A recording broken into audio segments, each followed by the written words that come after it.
Imagine this for a second. You've just spent 5 years in a place you refuse to even call prison. Right. Doing basically nothing.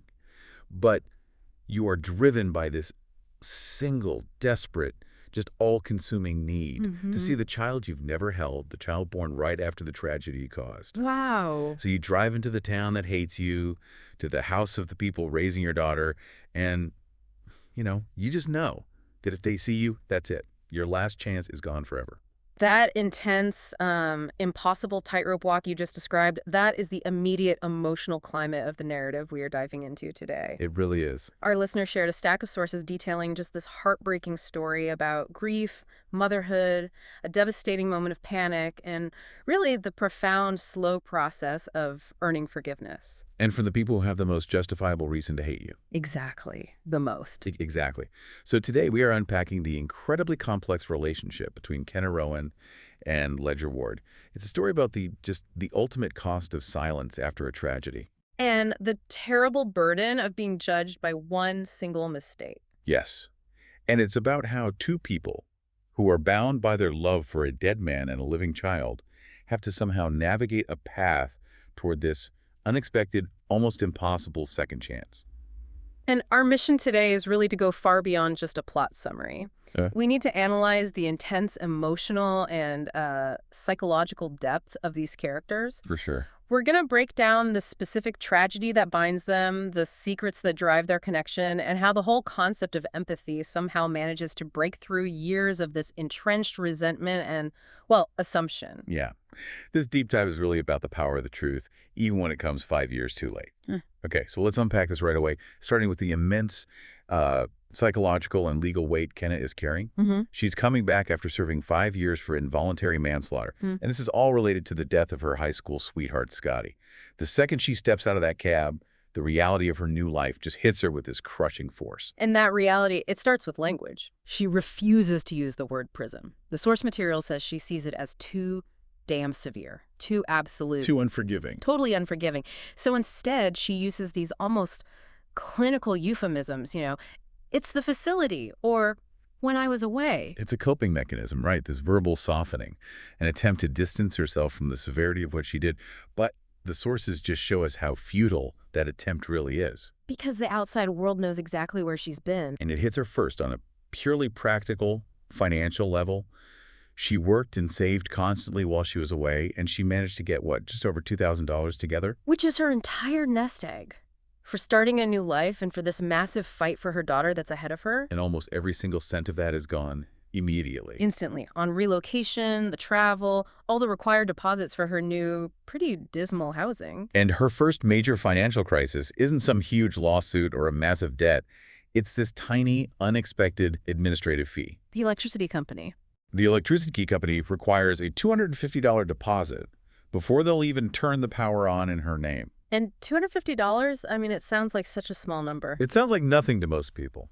But it becomes this enormous, impassable cliff when you only have $2,000 total and you need every single dollar just to survive. It just underscores her immediate, absolute desperation. And this financial stress, it immediately forces her into this really bizarre, almost humiliating negotiation with her landlord. A woman named Ruth. Yes, at a place hilariously and, cruelly dubbed Paradise Apartments. Oh, the name is just a sick joke. It's so perfect. Kenna notes it's literally a single, ugly efficiency unit building, and it's flanked by an abandoned car lot on one side and a convenience store on the other. And the ground is littered with decaying beer cans. Right. She even says it looks demonstrably worse in person than the grainy photos she saw online. This isn't just low-income housing. This is like the lowest rung of society. It's a physical manifestation of her marginalized status. Exactly. And Ruth, the landlord, she's described as this tiny older woman with curlers in her hair and bright lipstick smeared way past her lip line. She sees Kenna's desperation. And she uses it. Oh, she totally uses it. She needs Kenna to take on some responsibility that she can't handle. Which brings us to, I think, the most peculiar early element of the story, the kitten. The kitten.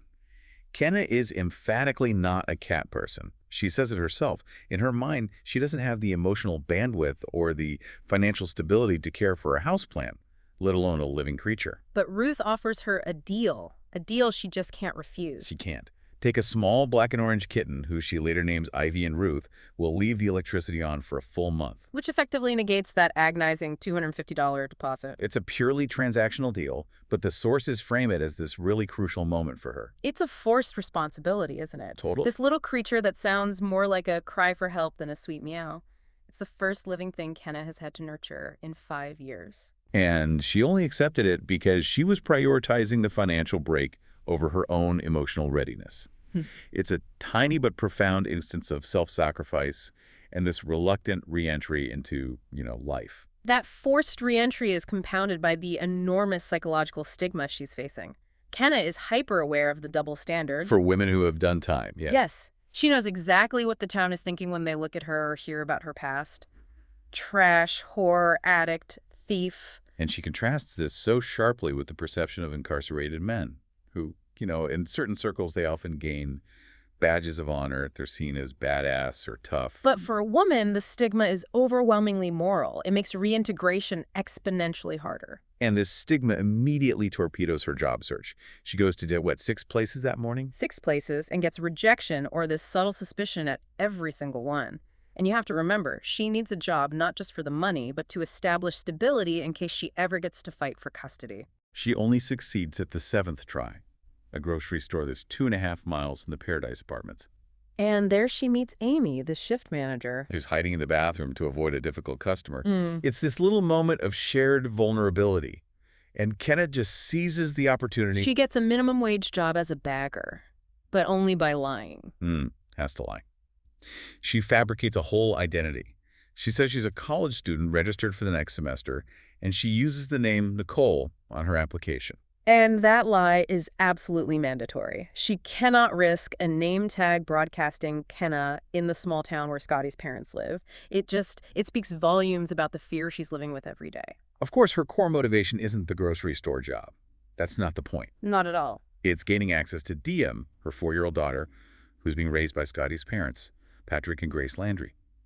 The job is just a painful means to a righteous end. And throughout this entire ordeal, her emotional coping mechanism, the thing she holds on to, remains the Dear Scotty letters. Which aren't physical letters, we should say. Right, they're not. They're documents she's been writing in Google Docs since she was sentenced. It is her form of ongoing communication with the person she lost, and it's this documentation of her pain. In these letters, this is where we find the most shattering and specific details about the emotional vacuum she endured while she was away. I think we have to talk about one specific anecdote she shares with Scotty, the prison guard's kiss. Oh, it's just a profound illustration of deep deprivation. It is. Kenna writes to Scotty that she kissed a prison guard, and not out of attraction or anything romantic at all, but because he was the first person in months who had treated her like a person, not a number, not an inmate. It was a thank you for a moment of shared humanity. But the detail that truly sticks with you, the thing she specifies about why she kept kissing him, Yeah. it was the taste. Yes. She writes that he tasted like expensive $8 coffee from Starbucks with caramel and whipped cream and a cherry. That is the ultimate contrast, isn't it? It's everything. Kenna is living a life that is completely devoid of flavor, of comfort, of human connection. And this single taste, the caramel, the whipped cream, is this fleeting, desperate reconnection to the normal world. The world she lost with Scotty. It tells us that 5 years away didn't just strip her of her freedom. It stripped her of basic sensory pleasure, and she risks everything for just a taste of normalcy. She's constantly documenting her loss, right up to the bus ride back to town. He shares this self-pitying poem she wrote. It's so raw. It is. It goes, I have a daughter I have never held. She has a scent I have never smelled. She has a name I have never yelled. She has a mother who has already failed. Wow. It's just raw. It's vulnerable. And it stands in such sharp contrast to the hardened exterior she needs to maintain just to survive a shift at the grocery store. She is fundamentally broken, trying desperately to rebuild from the rubble. That poem, I think, is the key to understanding her motivation. Everything she does, no matter how desperate or, frankly, foolish, is driven by the guilt of having already failed as a mother and the need to rectify that failure before it's too late. So now we have to shift our focus to the center of the orbit Kenna is trying to sneak into. Yes, Ledger Ward. He is the immediate anchor in Scotty's former life, and he is everything Kenna is not. He's successful, stable, and deeply loved by the Landrys. Ledger is instantly established as this local celebrity and success story. He owns Ward's Bar, which is a hugely popular spot, and we find out he's a former NFL player. For the Denver Broncos. Denver Broncos, yeah. It was a brief 2-year stint, ended after his contract wasn't renewed, but that prestige, it still follows him around. But his real identity, the one that matters in this story, is inextricably linked to the Landry family. He functions as a surrogate son to Patrick and Grace, Scotty's parents. And more importantly, he is the rock for 4-year-old Diem. And we see him coaching Diem's T-ball team. The sources make a point of detailing his motivation for coaching. He explicitly agreed to do it to prevent a competitive asshole coach from running the show. That's so telling, isn't it? It is. Having dealt with hyper-competitive coaches his whole life, Ledger wants to instill kindness and fun, not intensity, which immediately sets him apart as this mature, selfless figure. He has a deep parental bond with Diem. He's the one who's there every single day, tying your shoes, wiping your tears, teaching her to hit the ball. The town, and especially the Landrys, they rely on him. He is the stability they lost when Scotty died. Exactly. And we also get this crucial background about his relationship history. He recently broke off his engagement with his fiancée, Leah. And this wasn't some casual disagreement. No, not at all. The core issue was Leah's inability to accept that Ledger would love Diem as much as their hypothetical future biological children. And this is so key to understanding Ledger's character. He saw Leah's reluctance as a precursor to all potential problems. Right. By choosing Diem and breaking the engagement, he demonstrated that his commitment to her, to the responsibility he inherited after Scotty's death, is absolute. He chooses existing loyalty over future convenience. So when Ledger notices Kenna at his bar, this sad girl, as he calls her, quiet in a fierce way, and she is breaking his self-imposed no pursuing customers rule. It immediately signals that this connection is outside the bounds of his controlled, predictable life. Right. He pursues her because he assumes she's just passing through town and this is his only chance to talk to her. And their first real interaction is where you see Ledger's deeply protective, empathetic nature come through, even before he has any idea who she is. The wine? The wine. Kenna orders a glass of white wine and just stares at it, completely hesitant. And Ledger, immediately concerned, suspects she might be struggling with addiction. And he so gently removes the full glass and replaces it with a soda. It's this act of quiet, unspoken care. And when he asks about it later, Kenna reveals that powerful insight into her character. It's not an addiction problem, it's an issue with control. She explains that she orders alcohol, something that represents chaos and loss of control given her past, specifically so she can walk away from it. So by intentionally ordering it and then refusing it, she feels less weak. It's a symbolic act of defiance against the shame of the crash, which was fundamentally caused by being out of control. And Ledger respects this immediately. He recognizes her vulnerability, but also her fierce internal fight for self-mastery. That's the moment they truly connect, I think. I agree. It's founded on this unspoken trauma and respect. The attraction escalates quickly from there, and it culminates in this passionate first kiss in Ledger's truck after the bar closes. But the chemistry is instantly shattered. Instantly. When Kenna realizes his identity. As they're kissing, Scotty's last words, "I miss you all the time, even when we're together," they just echo in her head, and she realizes. She's kissing Ledger, the man Scotty loved like a brother. The realization is just utterly catastrophic for her. She recoils, immediately flooded with shame. She feels like a cheater or a liar or trash. She is kissing the best friend of the man she killed, letting him touch her, knowing that if he knew her full name, he would probably want to physically harm her. She is just sinking deeper and deeper into her own lie. And yet, despite this shocking discovery, Ledger, now knowing her first name, but still not the full history, he tries to help her. Because Kenna loses her minimum wage job at the grocery store after the inevitable restraining order incident, which we'll get to in a moment. Then Ledger steps in. He offers her a job doing kitchen work, mostly dishes, at Ward's Bar, still using her fake name, Nicole. Which is actually a perfect fit, since she gained extensive kitchen and management experience while she was away catering for hundreds of women. And crucially, Ledger pays her significantly more than minimum wage. Which is an action that is immediately scrutinized by his employee and close friend, Roman. Ledger tries to rationalize this internal conflict to Roman, doesn't he? He claims he's doing it to help Kenna save money faster so she can leave town quickly. He's doing the Landrys a favor. Right, maintaining the peace. But Roman, who is clearly wise and observant, sees right through that whole savior complex. Oh, immediately. He calls him out brilliantly. He says, "You are so full of shit. You played in the NFL. If you wanted her to leave town, you would have written her a check." That quote is the thesis statement for Ledger's entire internal battle.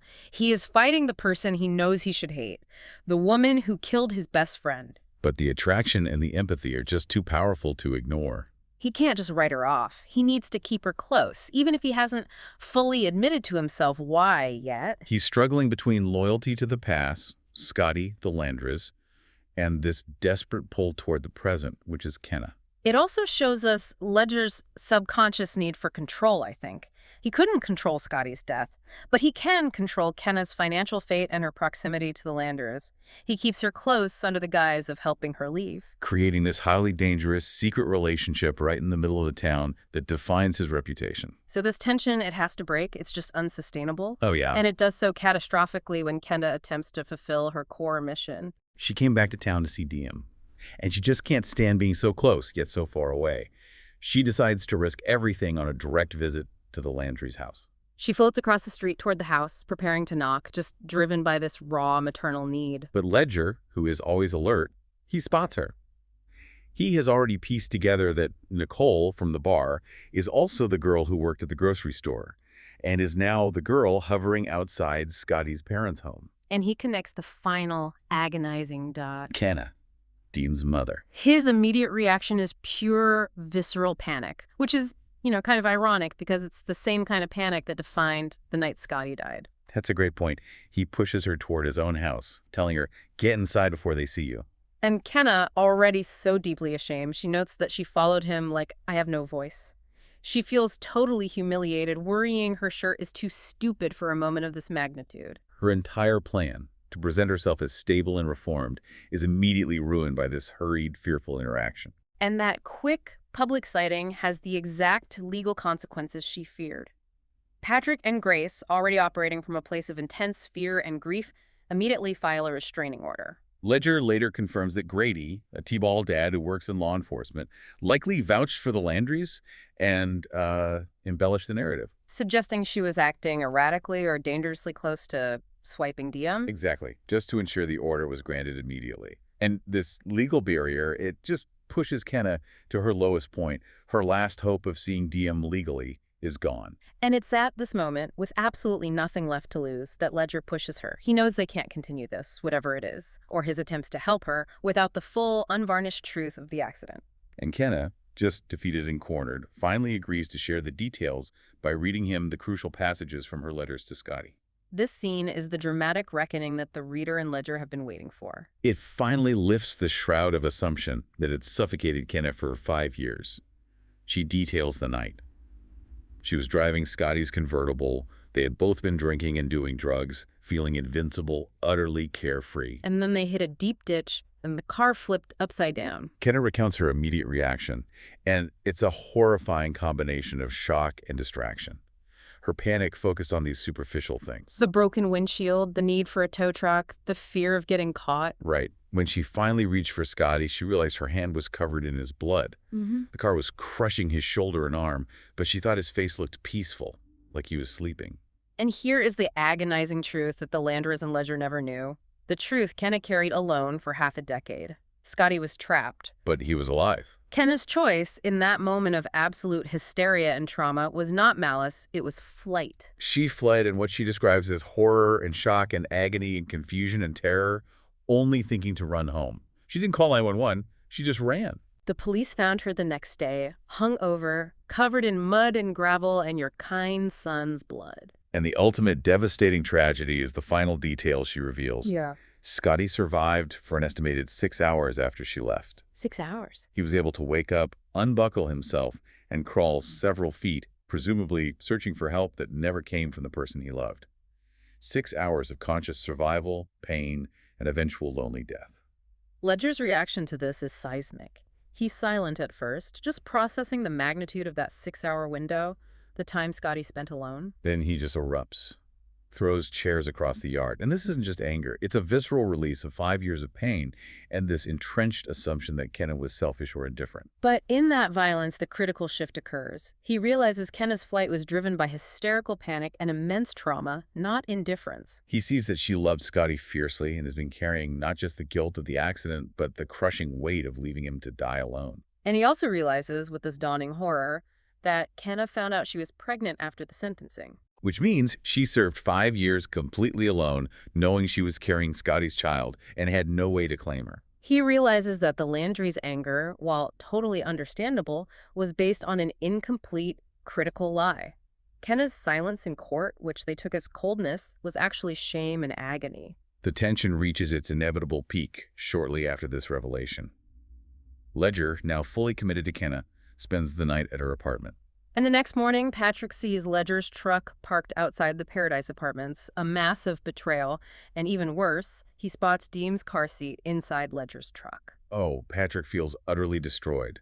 This is a man he trusted implicitly, the surrogate son who was supposed to protect his granddaughter, now fraternizing with the woman who killed his son. He confronts Ledger and physically punches him hard in the mouth. And then Patrick gives him the impossible ultimatum, just laced with betrayal and pain.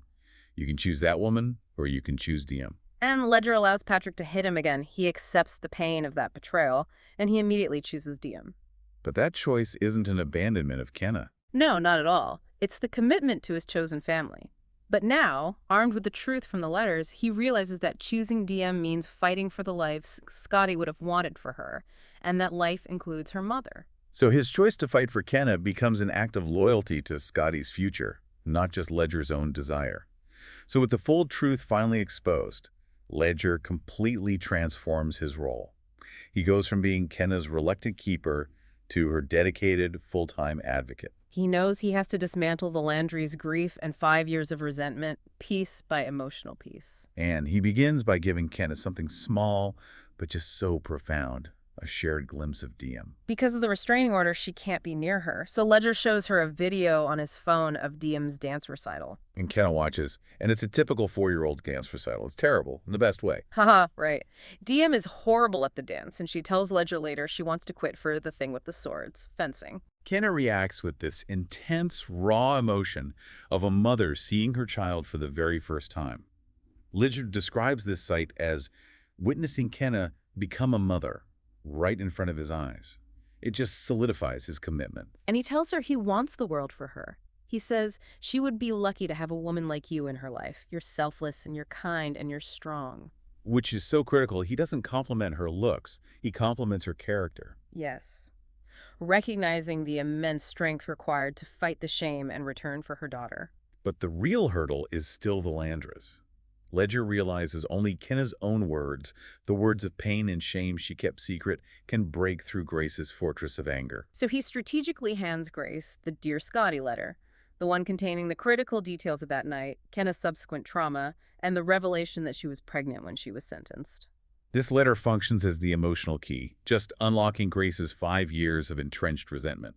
Grace reads it and realizes Kenna's courtroom silence wasn't cold indifference like she'd assumed, but deep shame, agony, and the confusion of realizing she was carrying her dead son's child. The transformation is immediate and powerful. Grace wakes up the next morning feeling an overwhelming sensation of peace. And it's an insight that cuts right to the heart of the story.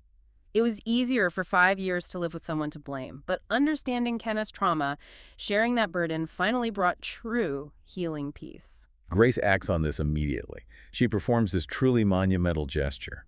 She visits Kenna's dismal apartment, crossing that huge social chasm between them. She apologizes for keeping them apart and invites Kenna to dinner. And Grace delivers this simple, powerful theme of the whole story, just moving past the blame and resentment.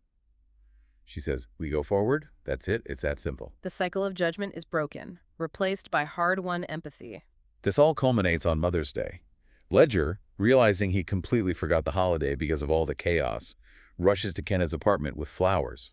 And he's already put the flowers in a vase because he wasn't sure if she had one. Another small act of extreme thoughtfulness, recognizing her sparse existence. And the meeting with Diem is orchestrated with such extreme care. Ledger holds Kenna's hand as they walk into the Landry's house. Grace and Patrick make a crucial joint decision to allow Kenna to define the narrative for Diem. They maintain the lie that your car wasn't big enough to explain her initial absence. They're protecting Diem, but they're also protecting Kenna's fragile entrance into motherhood. And Kenna, supported by Ledger and finally accepted by the Landrys, gets to speak to her daughter. She tells Diem simply, "I'm your mother, you grew inside my tummy. Nana and Nono took care of you for me because I couldn't." And the moment Kenna had feared for 5 years, Diem's potential anger or confusion or sadness, it never materializes. Not at all. Diem's reaction is pure, accepting curiosity. She immediately asks about the size of the call. And Kenna realizes, with this immense crushing relief, that Diem has been whole and happy and fulfilled under the Landry's care. It just eases Kenna's long-held devastation and guilt. It's in that shared moment of peace and acceptance, with the entire fractured family unit finally together, that Diem looks up at Ledger and asks the most natural question for a 4-year-old. Are you gonna marry my mom? That innocent question, it just catalyzes the romantic resolution. Ledger makes a conscious decision about his future. He had been planning to build this large, beautiful new house, A house he realizes he felt locked into. and which had started to feel like a psychological prison of expectation. So he gives up the dream house. He chooses instead to stay in his current home across the street from Diem and Kenna. It's a literal sacrifice of his future self for the family he has built. He's symbolically shedding the competitive, expected lifestyle he carried from his NFL days. Their love confession is immediate and heartfelt, solidified by the immense trial they have just navigated. Ledger praises her endurance and beauty, noting she has never been more beautiful than she is right now, and adds that happiness looks good on you, Kenna. The sources close with a beautiful epilogue glimpse. Diem is now 7, and Kenna is fully integrated into her life. And Ledger and Kenna have a baby boy. They name him Scotty. This final detail is the ultimate beautiful act of remembrance, forgiveness, and moving forward. They aren't erasing Scotty. No, they're honoring him. By allowing his legacy to be defined by life and love and a second chance, rather than just by a tragic, panic-driven death. #outro. Wow. This deep dive into Kenna and Ledger's story revealed so much more than just a complex romance. It showed, fundamentally, the devastating, isolating cost of trauma and silence. And the powerful, restorative nature of true communication, exemplified by those long-kept letters. Absolutely. The sources make it so clear that the years of grudges the Landrys held, believing Kenna was indifferent, were completely broken down in one moment by the honesty in those documents. The tragedy was caused by panic and flight. The resolution was created by empathy, understanding, and Ledger's unwavering belief in Kenna's core goodness. And we should briefly reflect on the setting, too. The author actually noted that she intentionally never specified the exact location of the story. Which I think was a great choice. Me too. She felt that ambiguity was essential, underscoring that Kenna's story about carrying broken pieces and fighting for a future can be found wherever you are in the world. It makes the emotional arc so universally relatable. It connects her specific struggle to the wider human condition of seeking redemption.